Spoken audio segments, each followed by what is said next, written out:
program that features and analyzes all the top news and events that took place across the continent during the week is coming on Home Digital FM.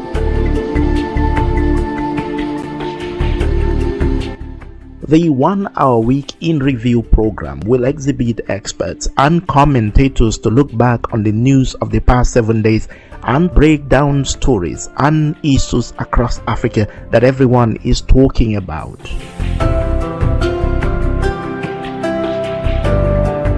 Africa This Week will feature Guest of the Week and engage people at the center of every key news, every story in the best interactive, entertaining and informative way possible.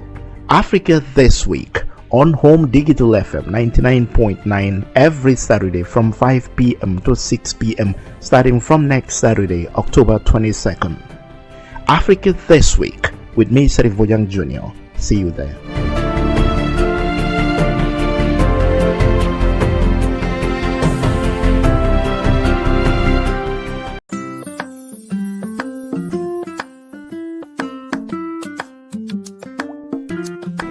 Digital FM 99.9 in Brikama Town. For all the businessmen and women, move out of the darkness, follow the light.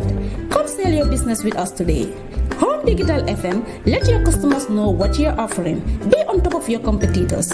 Home Digital FM, we will help you stand out. Come advertise with us today for all your businesses. We offer live program coverage both on Facebook Live and on the radio. Source to sell your products and services. The media is in control. Tell your customers when, where, and how to meet you through Home Digital FM. Don't worry.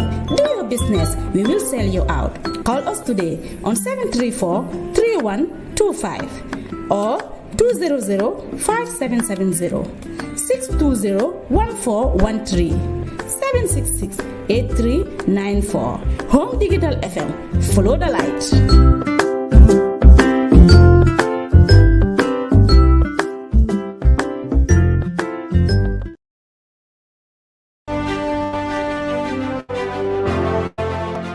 Hello and a very warm welcome to your Week in Review program Africa This Week, looking at the continent's top stories of the last 7 days.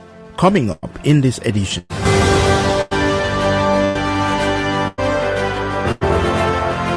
IMF said the Gambian government's public services appeared vulnerable to corruption and uneven decisions owing to limited digitalization and undefined conditions for applying discretionary powers. The trial of former Mauritanian President Mohamed Ould Abdelaziz over money laundering and other charges opened in Nouakchott. Ahead of Nigeria's general election, the UN resident and humanitarian coordinator in the country appealed to political party leaders and their supporters to refrain from hate speech. Please refrain from it yourself, as well as make sure that your supporters don't have a sense that you endorse discrimination on the basis of race, ethnicity, or religion. US said it will restrict entry to people believed to be responsible for or complicit in undermining democracy in Nigeria ahead of the general election. Elsewhere on the continent, South Africa's foreign minister defended joint military drills planned with Russia and China, saying that hosting such exercises with friends was the natural course of relations. All countries conduct military exercises with friends worldwide. So there should be no compulsion on any country that it should conduct them with any other. Rwanda said at a fighter jet from DRC that it said had violated its airspace. The Congolese authorities referred to the action as an act of war. In our human interest segment, how to use social media to stimulate conversation around science. With social media, you're able to make content appeal more so than a textbook. You're able to provide visual, able to provide catchy phrases that people remember. And I think it's important because these subjects are the building blocks of a country. Also coming up on our special guest segment is a South African jazz singer who is taking the jazz world by storm. I do understand that it has been an elitist kind of music for a special group of people, and it is an acquired taste. You have to listen to jazz quite a lot to be able to realize its potential. These and more on the program. Stay with us. Africa This Week, coming to you from Home Digital, 99.9 FM in the heart of Brikama. Sheriff Bojang Jnr. Thanks for joining us. We start from home. The International Monetary Fund, IMF, has reported that Gambia's public processes appear vulnerable to corruption and uneven decisions owing to limited digitalization and undefined conditions for applying discretionary powers. This, according to the IMF, was observed in various areas of government processes, including procurement, staff recruitment, and enforcement of contractual and property rights. It added that official records were often paper-based and both access and reliability appeared to be challenging. It also queried that official public websites and e-platforms where they existed were not always up to date. The IMF released its report at the end of a mission to the Gambia at the request of the government to conduct a diagnostic of governance and corruption vulnerabilities in the Gambia. The mission highlighted limited administrative capacity, which it said hampered the delivery of timely and quality public services. The mission, however, commended the Gambian authorities for their anti-corruption efforts, notably with a bill broadly aligned with best practices, even though it said some provisions such as independence of the Anti-Corruption Commission and effective enforcement could be improved. The trial of former Mauritanian President Mohamed Ould Abdelaziz on Wednesday opened in Nouakchott, 24 hours after he was arrested by the police over alleged money laundering and other crimes. Aziz, a 66-year-old former army general, appeared in court in the capital alongside 9 other defendants, including former prime ministers, cabinet ministers, and businessmen. They face various charges, including abuse of office, influence peddling, laundering, and illicit enrichment. Local reports said hundreds of police stood guard outside as around 100 lawyers packed the courtroom where cameras and mobile phones were prohibited. Outside, dozens of people are reported to have gathered ahead of the trial, some to support Aziz, others with signs demanding he return alleged stolen money. France has announced that it would withdraw its troops from Burkina Faso in the next month after the military junta asked them to leave. Protests by opponents of the French military presence have surged in Burkina Faso, partly linked to perception that France has not done enough to tackle the Islamist militancy that has spread in recent years from neighboring Mali. Reports say France retained some 200 to 400 special forces in Burkina Faso. It withdrew similar forces from Mali last year after the military junta there deployed Russian military contractors in the country. On Monday, Burkina Faso said it had decided to end a military accord that allowed French troops to fight insurgents on its territory because the government wanted the country to defend itself. In a statement cited by Reuters, the French Foreign Ministry said it had received notice on Tuesday, January 24th, that a 2018 agreement on the status of French troops in Burkina Faso had been terminated. The ministry said in accordance with the terms of the agreement, the denunciation takes effect 1 month after receipt of the written notification, adding that France would comply with this request. Burkina Faso's national television reported on Saturday that the government had suspended a 2018 military accord with Paris on January 18, giving France 1 month to pull its troops out. Ahead of Nigeria's general election, the UN Resident and Humanitarian Coordinator in Nigeria has appealed to political party leaders and their supporters to refrain from hate speech. General elections will be held in Nigeria on 23rd February to elect the President, Vice President, House of Representatives, and Senate. Speaking at an event in Abuja Thursday, Matthias Smale spoke out against hate speech during the election cycle and appealed to stakeholders to fight against it. I have seen instances, and I have to say from all political parties, not just one, from all political parties, that are dangerously close to hate speech and intolerance. So Our call is really as United Nations to all political actors, to all four main candidates and the remaining candidates. Please refrain from it yourself, as well as make sure that your supporters don't have a sense that you endorse discrimination on the basis of race, ethnicity, or religion. That was Matthias Smale, the UN resident and humanitarian coordinator in Nigeria. Still on Nigeria's forthcoming general election, the United States on Wednesday said it would restrict entry to people believed to be responsible for or complicit in undermining democracy in Nigeria and their family members ahead of the polls. In a statement, U.S. Secretary of State Antony Blinken said additional persons who undermine the democratic process in Nigeria, including in the lead-up to, during, and following the 2023 elections, may be found ineligible for U.S. visas under this policy. Nigeria, Africa's most populous nation, is facing unprecedented insecurity that has seen its electoral commission targeted by violence, including the bombing of its headquarters in one of the country's states last month. According to Blinken, the decision to impose visa restrictions reflected the commitment of the United States to support Nigerian aspirations to combat corruption and strengthen democracy and the rule of law. He clarified that the visa restrictions are aimed at certain individuals and are not directed at the Nigerian people or the government of Nigeria. The statement did not name any specific targets of the new policy, which would make individuals ineligible to travel to the United States. Ghana's main opposition, National Democratic Congress (NDC), has changed the leadership of its parliamentary caucus, and division in party.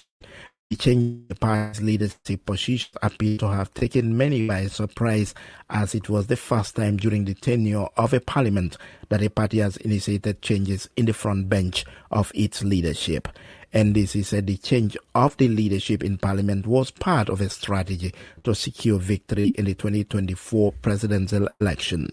Among those affected in the reshuffle is veteran minority leader Haruna Idrisu, who has been the majority leader for the past 6 years. He has been replaced by Dr. Cassiel Ato Forsin. Speaking at a press briefing in Accra, Forsin praised his predecessor and said he would strive to meet the expectations of the party. I have held fruitful and positive conversation, in fact, frank conversation, with my senior brother, the Honorable Haruna Idrisu. I commended him for his admirable leadership and stewardship when he was granted the opportunity by a great party to lead us. As leader, it will be my duty to represent our collective goals in particular, with an unwavering dedication and, most importantly, with high integrity. I have no doubt that with the support of the entire minority caucus in Parliament, we shall succeed. Dr. Cassiel Ato Forsin, the new minority leader in the Ghanaian Parliament. Now to Senegal. A Senegalese naval patrol boat has seized 800 kilograms of cocaine aboard a vessel 335 kilometers of the capital Dakar. In a statement issued Tuesday, the armed forces said the seizure was made on Sunday, but it did not give any further details. In October, Senegalese customs seized 300 kilos of cocaine worth around $36 million aboard a refrigerated truck near the Malian border, in the biggest land seizure of the drug in the country's history. Between 2019 and 2022, at least 57 tons of cocaine were seized in or en route to West Africa, according to the June 2022 report from the UN Office on Drugs and Crime.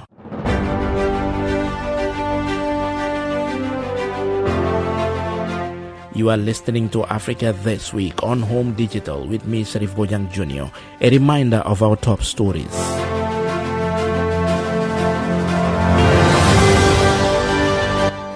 IMF said Gambian government's public processes appeared vulnerable to corruption and uneven decisions owing to limited digitalization and undefined conditions for applying discretionary powers. The trial of former Mauritanian President Mohamed Ould Abdelaziz over money laundering and other charges opened in Nouakchott.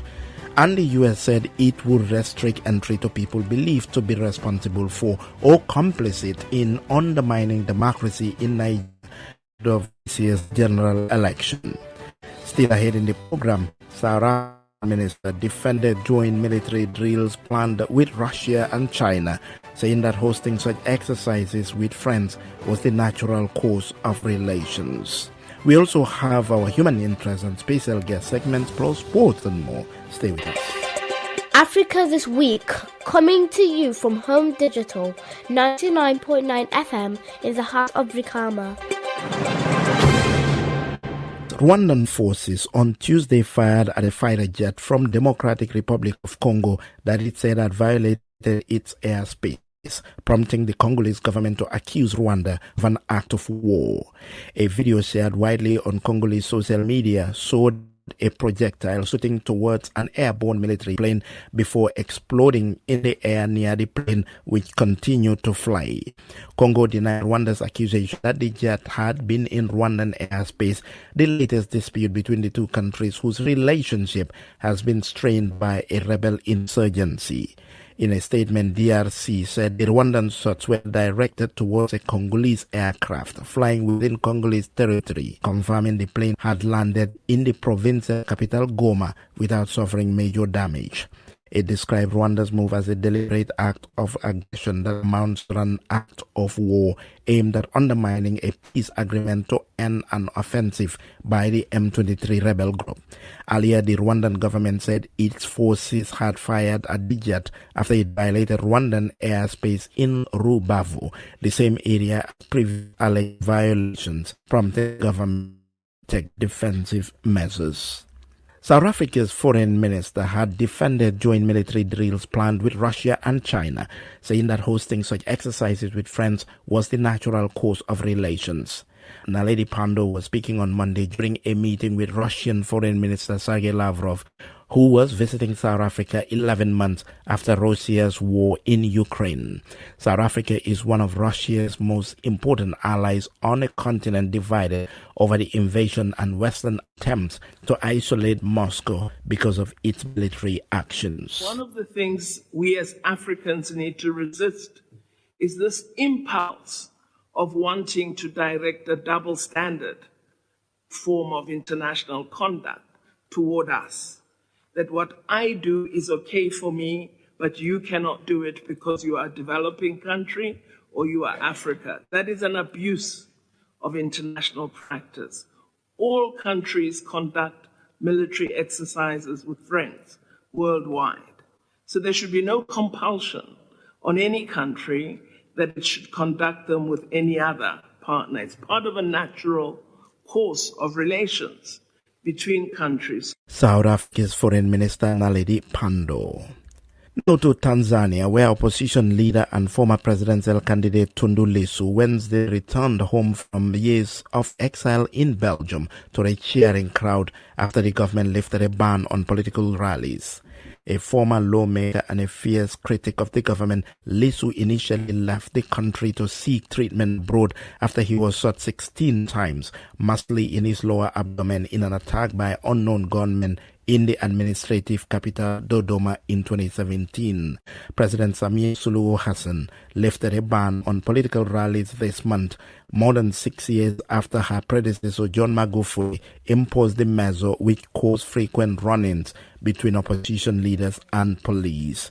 The move was welcomed by the opposition and it prompted Lissu to announce he would end his exile. Reports say he was welcomed by a large gathering of his supporters at the Julius Nyerere International Airport before making his way by car to a rally in the commercial capital Dar es Salaam. Lissu spoke to VOA about the end of his exile. On September 7th of 2017 in the afternoon, I was attacked outside my parliamentary apartment in Dodoma, Tanzania, by people who have never been identified to date. And I was hit 16 times and left for dead, as you put it. but God is great. I was rushed to hospital, and thereafter I was rushed to Kenya, where I was in hospital for 4 months, and eventually I came to Belgium, where I spent 11 months in hospital and 25 surgeries in total. Now, talk to us about how your life has been, I would say, in exile in Belgium.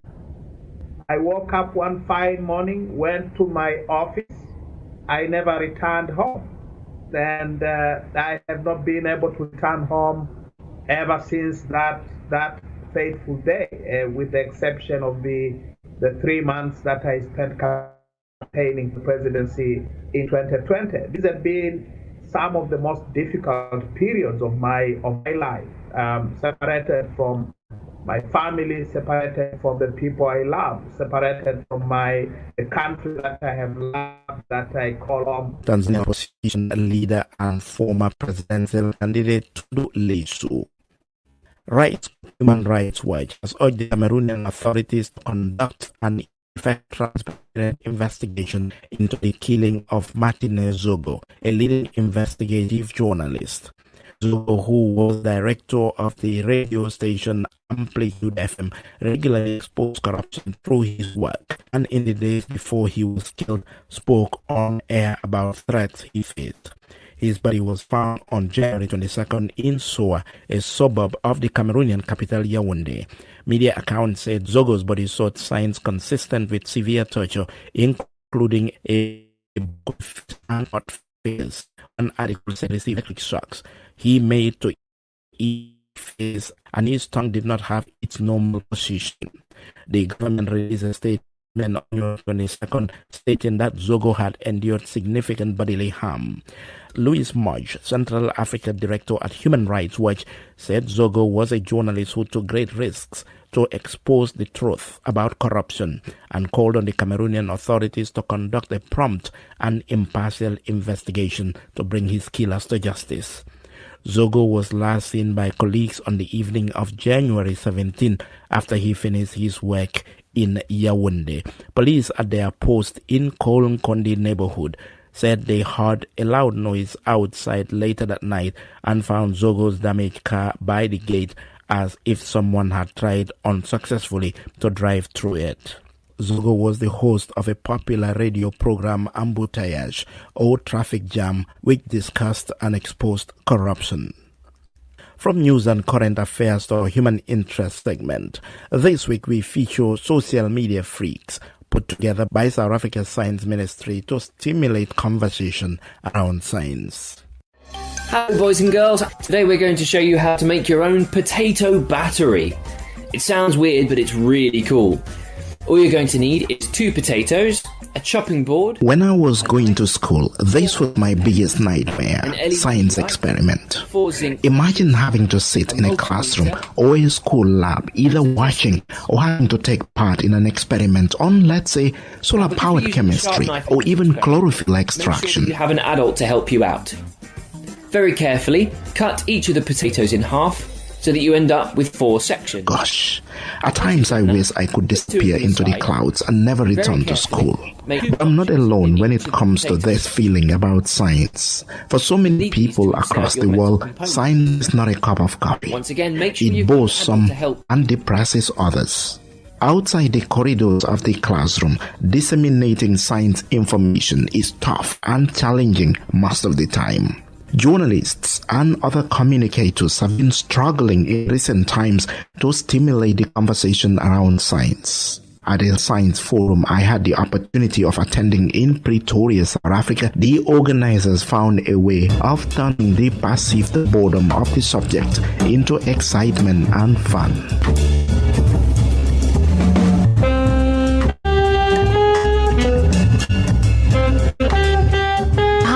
I'm Nefertari Galeta. I'm from South Africa.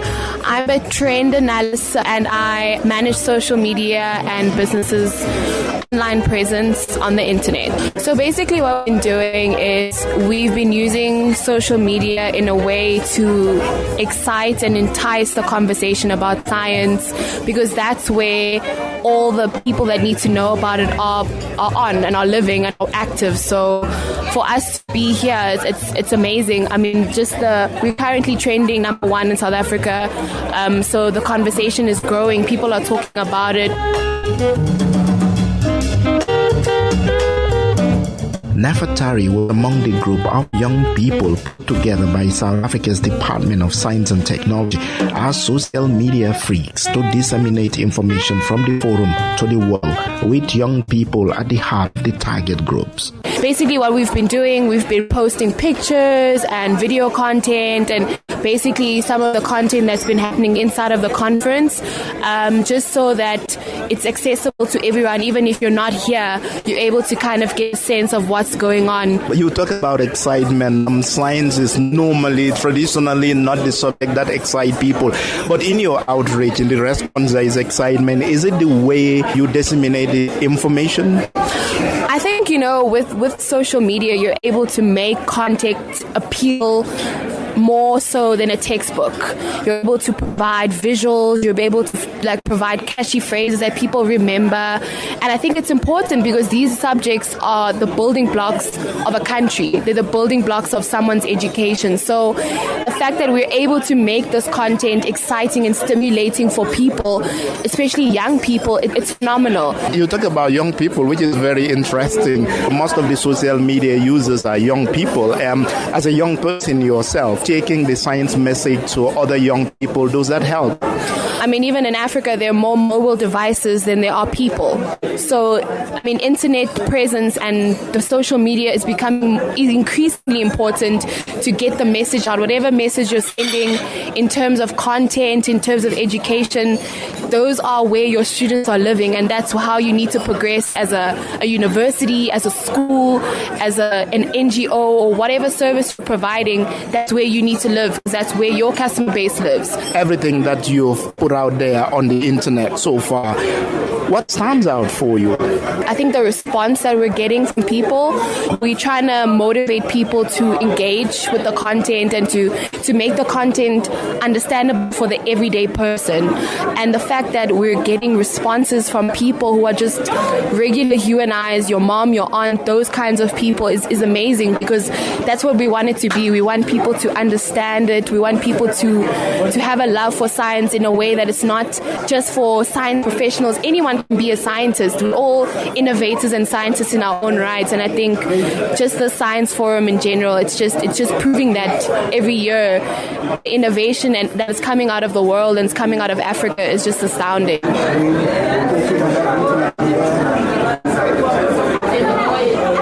Nefertari and our social media colleagues used the mobile studio built inside the conference complex, where scientists, policymakers, and other participants were brought in for audio-visual interviews, and then their messages uploaded on the net and disseminated via the social media. Steve coordinated the team. The idea was to create a pop-up studio for the purpose of disseminating core information from the forum directly onto social media platforms specifically. We have a growing base, a growing number of followers from a social media point of view, and it's important that each and every individual knows exactly what the Science Forum is all about, the excitement that's generated. We have such a global feeling this year with delegates, researchers, scientists from all over the world.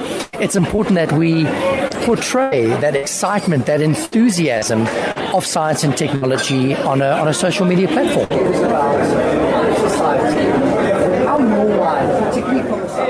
Beside communicators, the use of the social media to tell science stories is gaining momentum among scientists themselves. A recent Pew Research Center study titled How Scientists Engage the Public shows that the number of scientists who use social media and blogs to communicate with audiences is growing. According to the report, which surveyed 3,748 American-based scientists connected with the American Association for the Advancement of Science, nearly 1 in 2 scientists, or 47%, talk about science or read about science using social media sites. And as you might expect, younger scientists are more likely to use social media to keep up with the science news and research and to promote their own work. Among them is Tolu Oni, a young Nigerian scientist based in South Africa. I am a Twitter fiend. That is my mode of communication. And I use Twitter and I use Facebook to say, okay, we've just done some results, some data. This is coming out soon. This is what we're going to show for my research, but also even at conferences, because not everyone can go to these conferences. How can you distill some of the key things that I think, wow, this is an important point and I feel fortunate to be here. How can you move that beyond people who are at the conference? Those social media, your use of social media makes your work more exciting. More exciting, but also more read about and more widespread. Much more than I can do in print or by email. I don't have an email list that big. Now time for sports. A group of 4 African women footballers has kept a clean sheet in the Turkey Super League, helping their team Umvo Hatayspor with a total of 9 goals so far. They include 26-year-old Ivorian midfielder Aminata Haidara, 22-year-old Burkina Faso striker Juliette Nana, 21-year-old Ghanaian striker Suzy Dedetei, and 27-year-old midfielder Priscilla Okere. According to Turkey's Anadolu Nigerian, 4 of the 6 foreign players are for footballers. The team is now looking forward to establishing itself as the best club in the Turkish league. Okere, who has so far scored 3 goals, and Tei with 5 goals, share their experiences in the Turkish league. First, Okere. This is my first time here in Turkey and my first time here in Hatayspor, and I think that this season, the first run has been a great run for us. We played 4 games at home, no lose, but fortunately away, some tough challenges, but I think that it has been great. It's very hard to speak with because they don't English. Like, I'm trying to mingle with them, talk to them. It's translate, so sometimes it's hard for me to maybe talk to them or say something to them. But I feel good being with them. Ghanaian footballers Priscilla Okere and Suzy Dedetei playing in the Turkish league. Police in Uganda have released 7 out of the 8 Arsenal football fans who had been arrested for allegedly holding illegal processions. The fans who were nabbed in the streets on Monday were released on Tuesday evening after hours of detention, with all the charges being dropped. One of them will, however, continue to remain in custody in what the police said was due to a previous robbery charge. Their celebration came following Arsenal's 3-2 win against their rivals Manchester United during last Sunday's English Premier League match. The fans donning the club's jerseys are said to have been traveling in a convoy of 5 vehicles on Monday morning when they were intercepted by police. Now time for our special guest segment, and this week we feature Kate Winter, a London-based South African jazz singer who is taking the jazz world by storm. Smiling at yesterday, dreaming all my cares away. Memories I picture, you get me in a... Kate, it's good to have you here. Well, thank you so much for inviting me. Your mom was a good pianist, and then your dad was a singer and a fan of jazz. Yes, that's right. At what stage did you realize that you wanted to take up a career in jazz? You were going to be a jazz singer. Well, that came actually when I moved to England. I mean, I've always liked jazz. And as you said, my father was a jazz fan, and so we always had Louis Armstrong records being played in the house and everything. And then once I moved to London to study a degree in popular music performance, part of that pop music course was to study jazz. We had a module in jazz, and I had the most wonderful teacher, Ian Mackenzie, who himself is a very, very good jazz singer and pianist. And from there, he made me realize that I could really move musically in a certain direction with jazz. And it was very kind of inspiring to me to be able to just move with that. Compared to every other genre of music, especially R&B and hip-hop, until recently, jazz was for the special group elitist people. And That's it's not true. for the common man in the street. Well, it had nothing to do with the sort of elitism stigma that jazz has. It was purely because I loved the music. But I do understand that it has been an elitist kind of music for a special group of people, and it is an acquired taste. You have to listen to jazz quite a lot to be able to realize its potential and really start to enjoy it, and you can start to hear what they are doing within the music. So yeah, I guess my aim is to try to bring that across into the mainstream so that it's no longer an elitist form of music. At the age of about 8, you auditioned for the Pietermaritzburg Children's Choir. That's right. What are your vivid recollections of that moment? At the audition? At the audition, going on stage. Oh my gosh, I was so nervous. I was shaking with nerves, and I was a tiny little girl, and my mother had helped me to prepare to learn the song, and I just remember being so nervous. I don't even remember the words that I sang. I actually felt sick. I was afraid. And then just when I heard everybody clapping at the end, I realized that I must have done well. And you got in? I got in. They offered me, my mother got a phone call a few days later to say, we want her. And it just went on from there. Your parents, the fact that they are musicians, they are music lovers in your household, would you have seen yourself as a jazz singer if you grew up in a different household? Let's say a household where people, love football instead of music. That's a good question. I think that we've always had the influence of music, and I think that if I had grown up in a household that didn't have music, perhaps I wouldn't have realized that I enjoyed it. But I think that some people are born with certain abilities, some are not. Some have to work very hard. And I think that regardless of whether my parents influenced me into doing music, I think that I've still had to work incredibly hard to get to the level that I'm at now of being able to sing, and to learn all the musical theory and history and everything. I think if I grew up in a football household, I probably wouldn't be playing football because I can't. I'm just terrible at football. But and in one of your commentaries, I quote, you said, "When I sing jazz, I feel alive, like I've never felt it before. It's like a drug."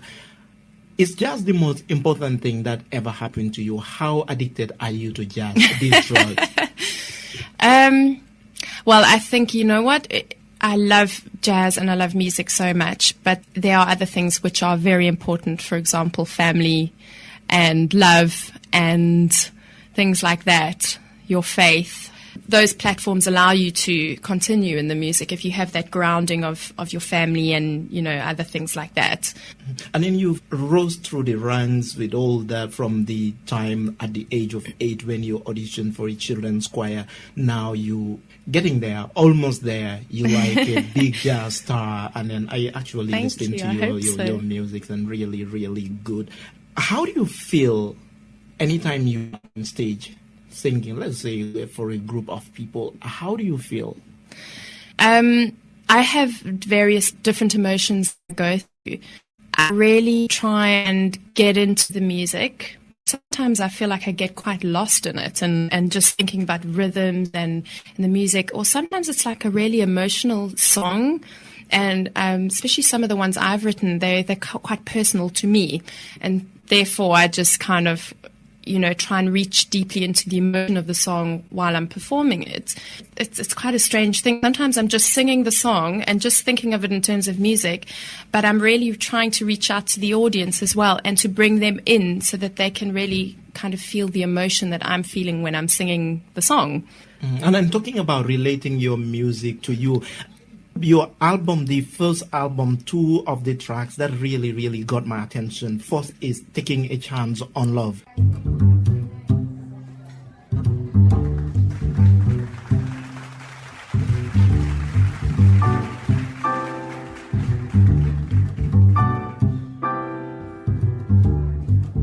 Here I go again. I hear those trumpets blow again. All aglow again, taking a chance on love. Here I stand again, about to beat the band again. taking a chance on love. I thought that cards were a frame up. It's a very old jazz standard, which we've kind of done an arrangement of. And that's what most jazz singers do. They sort of do an arrangement of an old jazz standard. But singing it, let's say singing it for the first time, did you feel that you were singing something, you were saying something that related to you? Yes, definitely. I just met my wonderful boyfriend. He's a fantastic jazz pianist. And I felt like I was, at that point we weren't yet dating, I don't think. And when I started singing that song, I just kind of thought, I'm really taking a chance here on love. So it wasn't really to do with my childhood. It was more like to do with love life and just taking a chance there because, to fall in love, it's a very scary thing. And the next, that reminds me, the next one that really, really I like so much is I Wish You Love.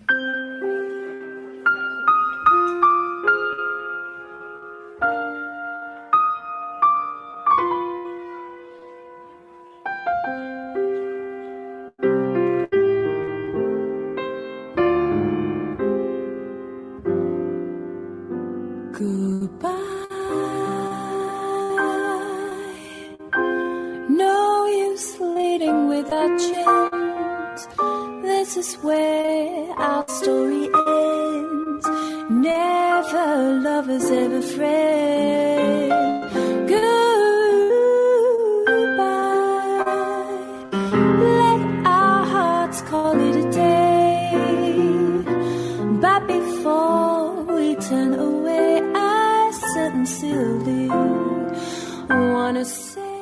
When I sing that song, it's kind of at the point where I was saying goodbye to him.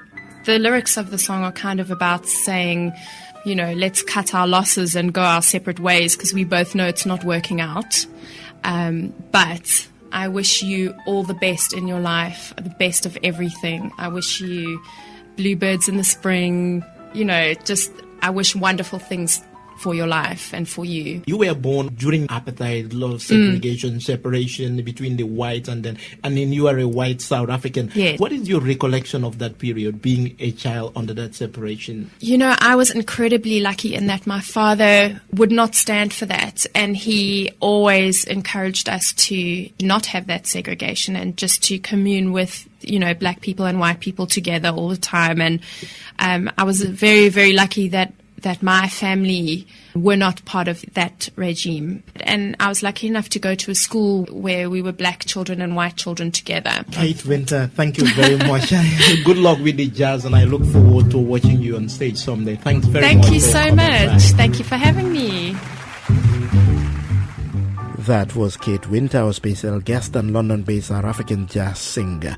And that brings us to the end of this edition of your Week in Review program, Africa This Week, on Home Digital 99.9 FM. I'm your producer and presenter, Bojang Jnr. Thanks for your company, and join us the same time next week for another edition of the program. About to beat the band again. Taking a chance.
Africa This Week. a new program that features and analyzes all the top news and events that took place across the continent during the week is coming on Home Digital FM. The 1 hour week in review program will exhibit experts and commentators to look back on the news of the past 7 days and break down stories and issues across Africa that everyone is talking about.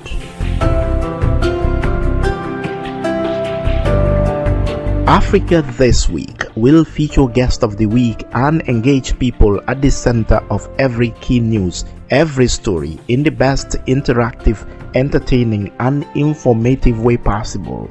Africa This Week on Home Digital FM 99.9 every Saturday from 5 p.m. to 6 p.m. starting from next Saturday, October 22nd. Africa This Week with me, Bojang Jnr. See you there.